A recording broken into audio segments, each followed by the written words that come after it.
Khán xin kính chào quý vị và chào mừng quý vị đến với chương trình In-Depth của đài truyền hình SBTN Úc Châu. Thưa quý vị, In-Depth là chương trình phỏng vấn chuyên sâu với khách mời là chính trị gia, nhà hoạt động cộng đồng, những người có tên tuổi trong xã hội. Hôm nay chúng tôi rất là vinh dự được tiếp chuyện với dân biểu David Coleman, dân biểu liên bang khu vực Bánh, New South Wales. Và thưa quý vị, đặc biệt của chương trình In-Depth hôm nay là chúng tôi thực hiện cuộc thu hình tại văn phòng của dân biểu tại tòa nhà Quốc hội ở Canberra, và dân biểu đã thu xếp và dành cho chúng tôi một cuộc phỏng vấn ngắn nhưng mà rất là thú vị. Good morning, David. Good morning. Welcome.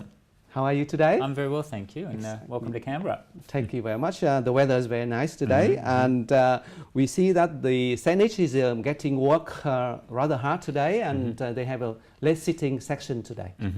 Yeah. This is what do they debate about?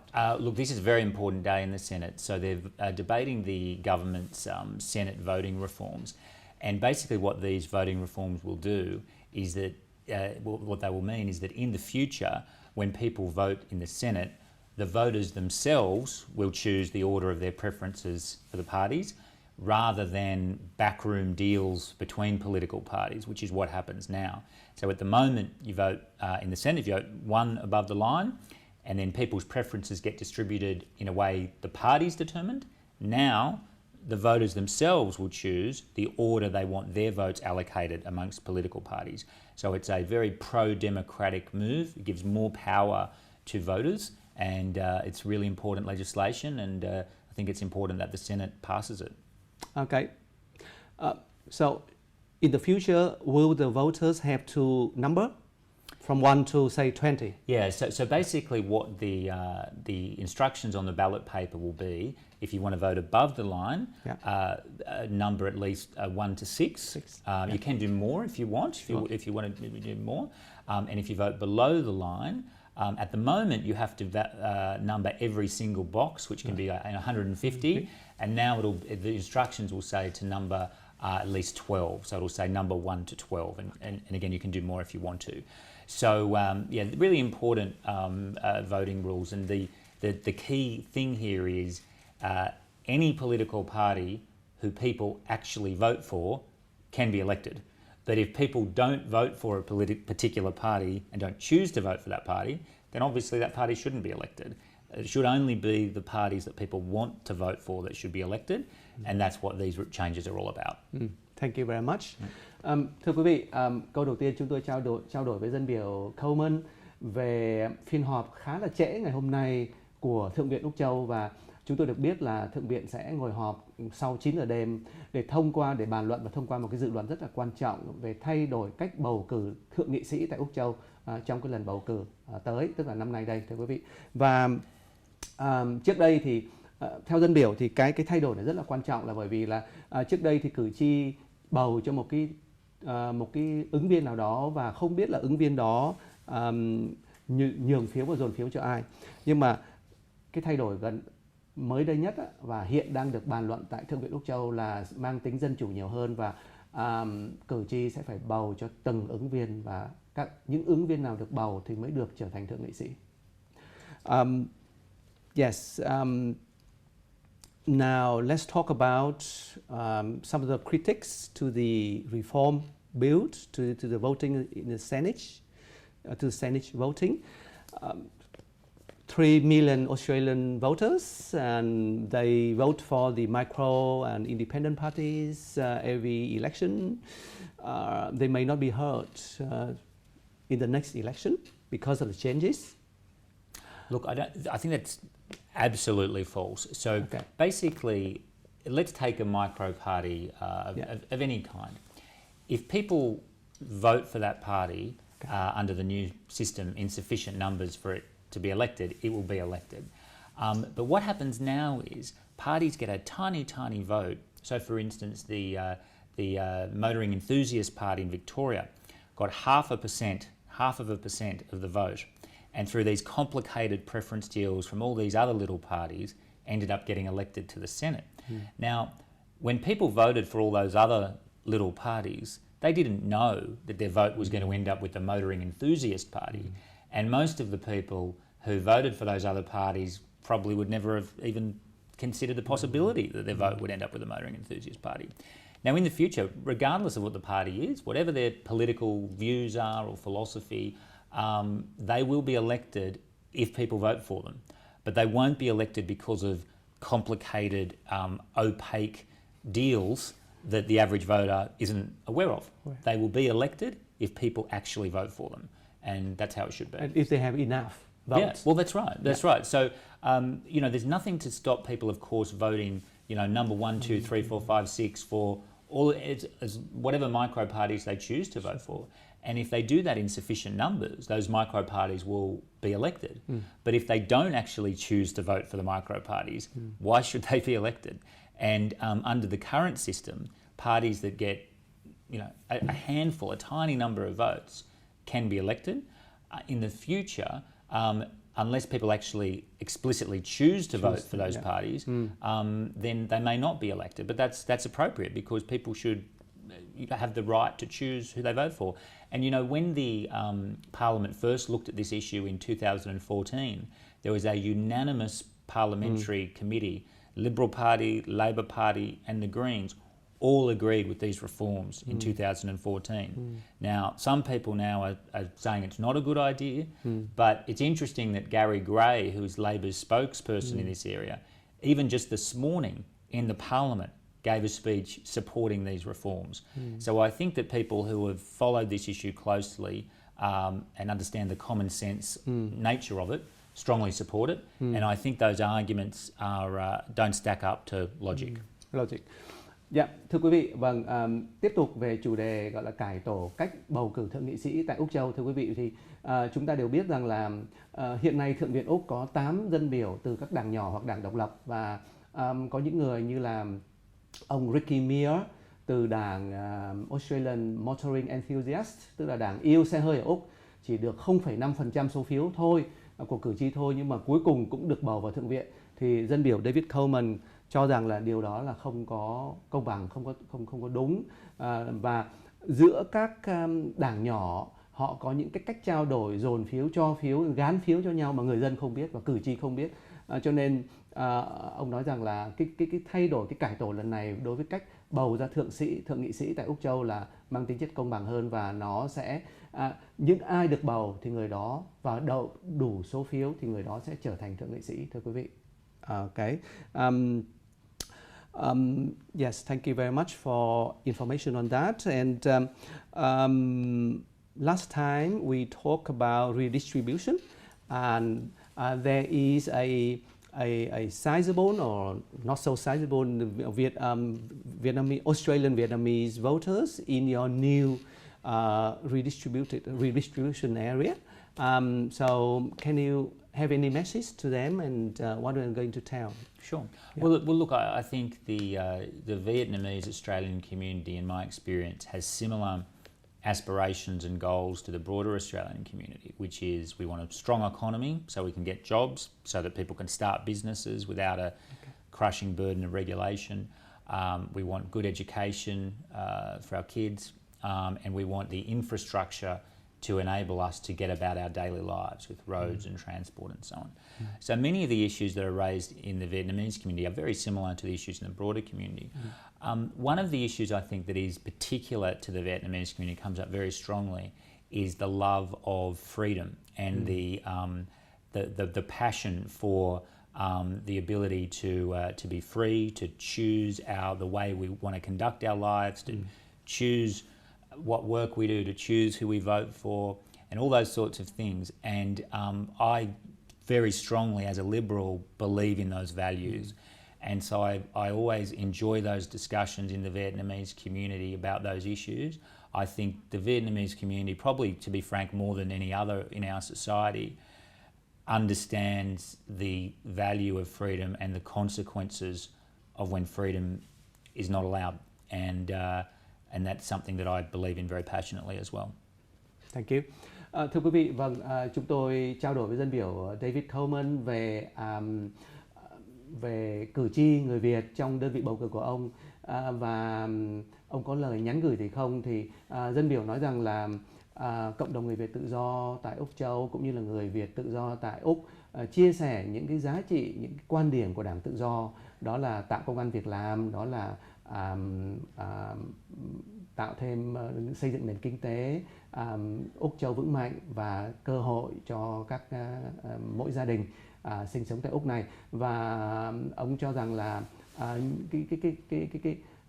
ông có ấn tượng, ông quan tâm đến cái cuộc tranh đấu của cộng đồng người Việt tại Úc Châu, và ông cho rằng là đó nó phù hợp với những cái giá trị của Đảng Tự Do, thưa quý vị. Yes, and let's talk about. I believe that there are a number of Vietnamese Australians live in Pastow, and recently the Bankstown Council presented a draft plan to increase the density in the area, which you are against. Yes.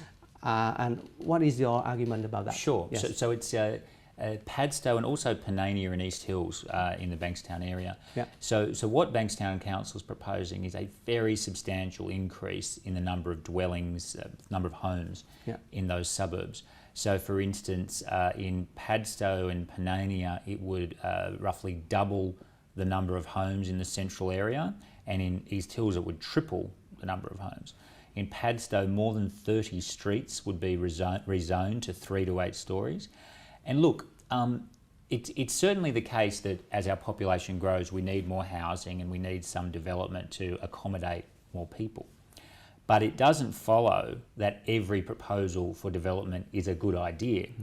And this proposal is excessive. It will change the nature of Padstow, Panania and East Hills in a way which is not right for their communities. These are suburban areas where people enjoy the lifestyle of those suburbs, and to make them sort of high-rise communities is a huge change, and it's not in keeping with the environment of the area.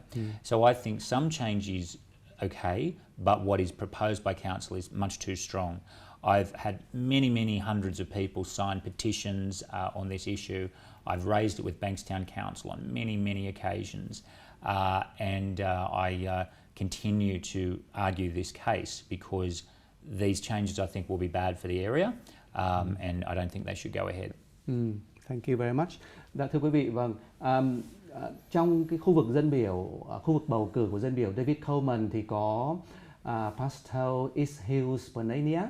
Và thưa quý vị, thì trong thời gian vừa qua thì Hội đồng thành phố Bankstown có đưa ra một cái dự thảo về kiến trúc, về quy hoạch, và sẽ gia tăng cái số lượng chung cư xây tại các cái vùng dân cư đó, ít nhất là từ 3 đến 8 tầng lầu. Và dân biểu có nói rằng là ở Pastow đó thì khoảng 30 con phố là bị dính vô trong cái mật độ dân cư cao như vậy. Thì chúng tôi được biết là dân biểu đã có kiến nghị với Hội đồng thành phố Bankstown để xem lại kế hoạch này, bởi vì ông nói rằng là nếu mà nhồi nhét nhiều người tới như vậy đó thì nó sẽ thay đổi vĩnh viễn cái cảnh quan của những cái khu vực East Hills, Pastow và Panania như vậy, và như vậy là không có tốt. Dù rằng ông công nhận rằng là cuộc sống và dân số gia tăng thì cũng cần phải có gia cư, cũng cần phải xây thêm nhà ở, nhưng mà ông cho rằng là cái đề nghị của Hội đồng thành phố Bankstown là quá mạnh, và ông muốn xem lại cái đề nghị đó. She's very good. Thank you very much. On the economic issues, and being the chair of the Standing Economics Committee of the House of Reps. Now, just yesterday, the government passed the bill to amend Section 46 of the Competition and Consumers Act, if I'm right. What is the purpose of passing that bill? Sure. I think the government announced the policy. Didn't actually pass the bill yesterday, but announced the policy. All right. This is a really important area. So this is about small businesses having a fair playing field of competition when they're competing with big business. And what the change will do is, if a big business or someone with market power does something that substantially lessens competition, has the effect of substantially lessening competition in a market, that won't be allowed. And so that means that a small business that feels that it's been unfairly treated by maybe a big business that's maybe cut prices in a way that is designed to reduce competition or has the effect of reducing competition, we'll be able to take that to court and stop that from occurring. You know, one of the things about the Australian economy is in many sectors we have 2 or 3 or 4 very big companies who have a lot of power, and we've got to make sure that small businesses in those industries have a fair chance to compete, and that's what this is about. So it'll give small businesses a greater opportunity to take things to court if they feel that a big business is behaving in an unfair way. Okay, yes, thank you. Thưa quý vị, và chúng tôi có trao đổi thêm với dân biểu Coleman về cái hướng sẽ ban hành luật của chính phủ sửa đổi cái điều 46 của đạo luật tiêu thụ và cạnh tranh, làm thế nào để mà tạo điều kiện cho các doanh nghiệp nhỏ, những cái thương vụ nhỏ có thể thưa kiện các cái đại công ty, những tập đoàn lớn nếu như có cái hành động bán phá giá và ảnh hưởng đến cái lợi ích kinh tế, đến giá cả hàng hóa của họ. Và đây là một chủ đề mà dân biểu cho rằng là cần phải làm, là bởi vì tình hình ở Úc Châu là trong lĩnh vực nào cũng vậy, có khoảng 2, 3 đến 4 những cái đại công ty tập đoàn, và cái mãi lực của họ rất là lớn, và qua cái việc giảm giá, qua những chiến dịch special discount gì đó, và họ có thể làm ảnh hưởng rất nhiều đến doanh thu của những cái doanh nghiệp nhỏ, của thương vụ nhỏ, và những cái thương vụ đó có thể có điều kiện được kiện và được tạo điều kiện để kiện các cái tập đoàn đó. I heard on the radio this morning about discount petrol, big company like a big corporation petrol stations and chains. If they do a lot of discounts, unreasonably, and if that is materially damaged to the independent or smaller petrol chains, that may be a case to raise. These are the sorts of things that a court would have to consider. But if it has the effect of substantially lessening competition in a market, then that would be the sort of thing that people could bring forward. And in the Vietnamese community, there are a lot of people who are in small business. For instance, a lot of people maybe that supply supermarkets, some of the bigger supermarkets. And sometimes those suppliers feel that the way they're treated by the big supermarket chains is unfair, and if they don't take certain terms or conditions, that they're excluded effectively. And this effects test would provide those small businesses with a stronger argument when they feel that things are being done in an unfair way. Và Mộc Vân có hỏi dân biểu về một cái trường hợp ví dụ như những cái cây xăng, đại cây xăng của các hãng lớn và bán giá xăng rất là rẻ, trong khi đó những cái cây xăng nhỏ hơn không thể nào cạnh tranh được, thì liệu trong tương lai có thể là có một cái trường hợp để mà kiện các cây xăng lớn hay không? Vâng, thì dân biểu nói là đó là một trong những trường hợp có thể để ý đến. Và ông cũng nói đến cộng đồng người Việt, thí dụ như là có rất nhiều người là doanh nghiệp nhỏ, tiểu thương, thương vụ nhỏ và có cung cấp hàng hóa cho siêu thị, đại siêu thị chẳng hạn, và họ cũng có thể, cái dự luật này, những cái chính sách này của chính phủ cũng có thể giúp họ trong cái câu chuyện kinh doanh hàng ngày. Thank you. And our community, and they are young people, Australian Vietnamese people who are doctors. We have many doctors and engineers and lawyers, but we don't have enough or adequate politicians, state-wise, local-wise, or federal-wise. And some of our audience told me that they are very interested in your stories, becoming an MP, federal MP. So what is your story to share with the younger Vietnamese Australian generation if they want to take interest in the politics? No, it's a good question, and I think it's really important that we, as a political system, have as diverse a group of representatives as possible, and so I think it's a really important area.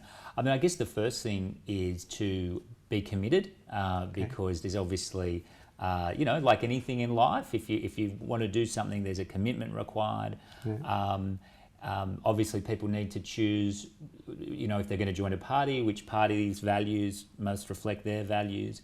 And I would encourage people, regardless of what party it is, obviously I'd say Liberal Party, but it might be a different party, and that's okay, to get involved, because it's remarkable how once you start getting involved in politics, you start to consistently turn up at events and argue things that you believe in. They're the people that do end up in Parliament, and so I would strongly encourage people to get involved. The first step, I guess, is to basically join a party if you support a particular party, and then commit to it, because it's as I said, it's like anything. It doesn't happen overnight. It's something that you've got to show commitment towards. But I think if you look at the Parliament here in Canberra, it's fair to say that it's not as reflective of the diversity of our community as it could be. And so if we can get more diverse representatives from different cultural backgrounds in the Parliament, that's a very good thing. And so I'd encourage people just to get started and get into it. Excellent. Vâng, thưa quý vị, thì một câu hỏi chúng tôi hỏi dân biểu David Coleman là ông chia sẻ ra sao kinh nghiệm của ông là một chính trị gia và trở thành dân biểu 40 tuổi với thế hệ trẻ Việt Nam tại Úc Châu như thế nào. Bởi vì người Việt của chúng ta ở Úc này thì có nhiều người là bác sĩ, là luật sư, nhưng mà vẫn còn rất ít người tham gia chính trường. Và đây là điều mà lãnh đạo cộng đồng rất là mong muốn, và chính bản thân các bạn trẻ ngày này cũng mong muốn.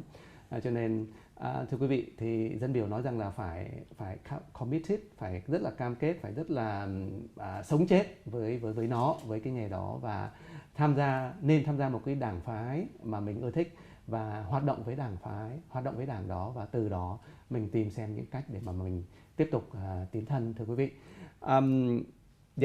Last question is how busy are you? Because we've been following you on Facebook, on your personal website, on the Australian Parliament website, and it seems you've been doing a lot, and that is committed, isn't it? No, well, look, it's a busy job, and that's how it should be, because it's a great responsibility and a privilege to be a member of federal Parliament, and if you're going to do it, you should throw yourself into it and do as much as you can. So yeah, it's busy, but there's lots of people that are very busy. I mean, there's a lot of small business people in our community who work very, very long hours to support their family, to employ other local people, and they work just as hard as MPs do.